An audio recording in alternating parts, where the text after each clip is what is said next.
All right, I want to bring on these. I've been excited for these guests for over a month now, but out of deference to selling books, I decided to wait until their book was coming out. The book is Persecuted from Within, How the Saints Endured Crises in the Church, written by Joshua Charles and Alec Torres. Who are those gentlemen? Well, I just sort of introduced them already. Joshua is a Catholic convert from Protestantism, former White House speechwriter, #1 New York Times best-selling author, historian, classical pianist. What doesn't this guy do? And Alec Torres also is a former speechwriter for President Trump and Speaker McCarthy, and has ghostwritten for cabinet secretaries, ambassadors, national media personalities. Perhaps I should have him ghostwrite this show so that I can spend more time sitting out at night with my children and smoking cigars. Gentlemen, thank you for coming on the show. It's an honor, Michael. Appreciate it. So, guys, I want to begin first with you, Josh, because Alec and I, we go way back to college, but you and I go back to my Twitter feed just a few months ago, where you started amid all the stupid trash that I get in my Twitter feed, memes and porn robots and just people bickering with each other and hawking their books and everything. You just post really thoughtful writing on the church fathers. It seems to me that you have read every single document that has ever been produced in Christendom from the thoroughness of these writings. Well, I'm trying to, Michael. Well, first of all, thank you. I know I speak for Alec as well. We both appreciate your classy, substantive, and very humorous witness to the truth of our faith. So thank you very much. But yeah, the fathers converted me. People probably can't see them, but they're on either side here. Yeah, there's a lot of lack of substance on Twitter, and the truth of our faith is it's a matter of life and death for all eternity. And so just try to share the truth of that. And so thank you very much. Have a sister of mine who just came into the church, and she is a huge fan of yours. And she was like, Michael Knowles is following. I didn't even realize you were following me for quite a bit. And then I kept noticing some of my tweets got quite a few shares and views. And then I found out why, apparently. So that's thank great. you. She's a huge fan. Well, I really appreciate that. That's great news. I love also that, you kind of like me, we're not always practicing the faith. I was a revert, so I was a cradle Catholic, and then I went away for 10 years and was brought back in through a Calvinist philosopher at a Catholic university and a whole bunch of crazy stuff that ended up bringing me back to the church. But when you say you're a convert from Protestantism, how Protestant were you? Sometimes people will say, this is my favorite thing that liberal atheists say. They say, listen, I went to Catholic church for one semester. I one time took a class at the local Catholic rec center. So I'm basically Thomas Aquinas and I know everything about. So how Protestant were you before you converted? Yeah, no, I mean, as a Protestant, I wouldn't claim I was raised in an anti-Catholic household, but, it was kind of in the air. That was the church we left, and good riddance. And, I thought I loved Martin Luther, and, there was a 2003 movie, Luther, with Joseph Fiennes in it, Ralph Fiennes' brother, I believe. And I loved it. And it, that was a good movie. I like that. Well, besides it being utter and complete propaganda, yeah. Right. And so, but I loved it, and Luther, rah rah. So, but we would occasionally go to mass with my Mexican aunt, and so I wasn't super anti-Catholic, but I just love the Bible, and I kept reading the Bible, and frankly, over many years, things just weren't adding up. I kept thinking some smarter guy had figured it out, and I just kept not finding the smarter guy. Wow. And then I read the fathers, and it all clicked together, and I realized the Catholic faith had been the Christian faith from the very beginning, and that's the extremely short version. Alec, you're up. you were always a Catholic, were you not, or were you also? No, a convert? Actually, I just hung out with a bunch of Catholics at school, but that's probably why I became Catholic in the end. I'm a convert from Protestantism as well, so I wouldn't want to take away Josh's witness here, but take it away. Take it away. How Protestant were you? I was pretty darn Protestant, actually. The strange Boy Scout group of evangelicals, the Awanas. That's what I was like as a kid. Memorizing Bible verses and getting badges for it and things like that. So I was pretty darn Protestant back then. So then, what got you? Was it the same story? Was it the church fathers, or was it something else? It was different than Josh's, because the Lord comes at people from completely different directions sometimes. So for Josh, it really was the church fathers. He read his way into it. He was faced with it intellectually and had this big transformation. For me, part of it was I just thought Catholics were weird. I didn't think. That might be fair. Yeah, and I'm now that I am one. I mean, we are weird. Let's be honest with ourselves. But I was like, I don't know if I want to be a part with these people. So I met a bunch of good Catholics at Yale of all places, right? You go to like the worst places in the world, and it happens to be where grace abounds as well. And I'm like, wait, these people are actually extremely intelligent.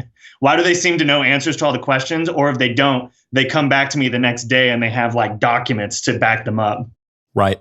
I found the same thing. I found a lot of, I won't say, maybe not most, but a lot of people at Yale were very smart. A lot of them were much smarter than me. And a lot of them were atheist. A lot of them were super lib.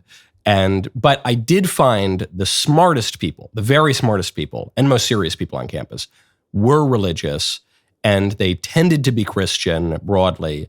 And even at the time, maybe it was split 50-50 Catholic Protestant, a lot of them since then have become Catholic and maybe a little bit Eastern Orthodox. A lot of people write in on the question of Catholicism, and they'll say, I'm going back to the church, or I'm converting, or whatever.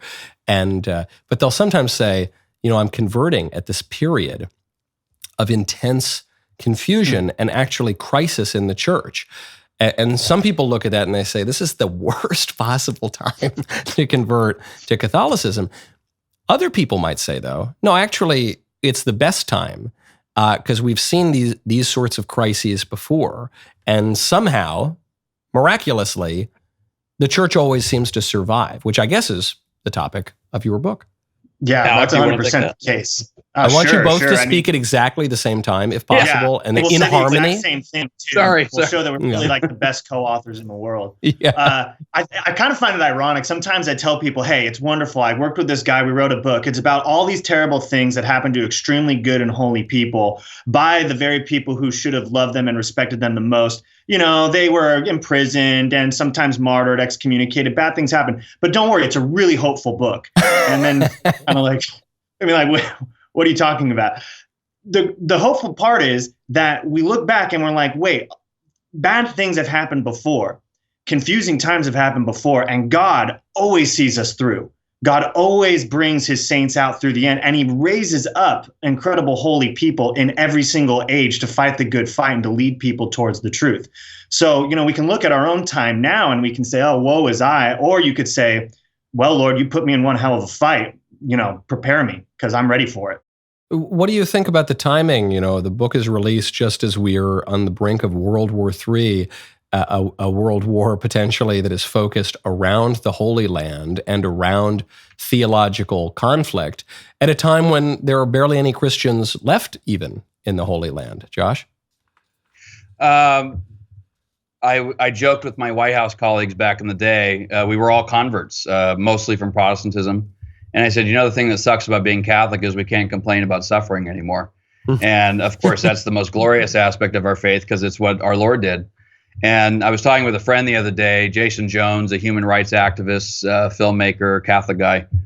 Michael, you would love him, by the way. His line with Protestants is, I don't worship Mary.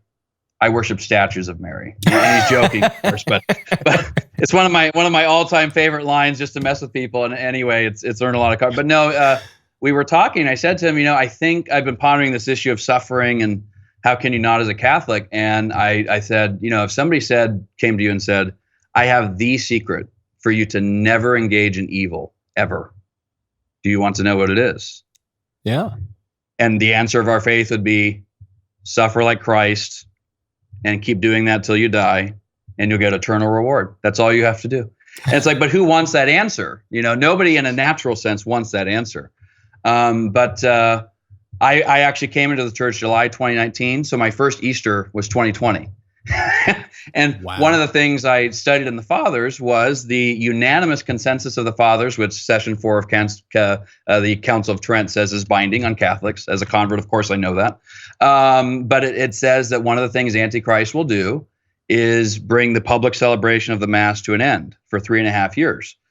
So I didn't know in March 2020 whether maybe we were starting that theory, but I didn't anyway. But you get the point. It was a type of what Antichrist would do. And so it was a very dramatic, dare I say, eschatological, apocalyptic time to come into the church.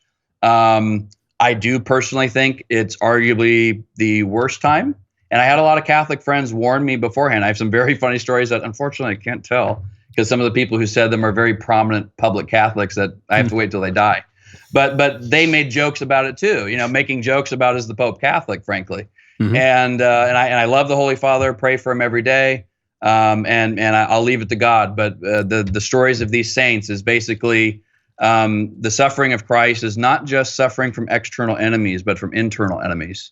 The Judas aspect of the church. This is baked into the very constitution of the church. And it's connected to a million different things. Like one of the ways we differ with Protestants, most Protestants, not all, but we don't believe in divorce. And this is intimately connected with Ephesians 5 and Paul saying marriage is a type of Christ in the church. And so when Christ married himself through the blood of the cross to his church, there's no divorce. And so you have to bear the internal Judas element with him.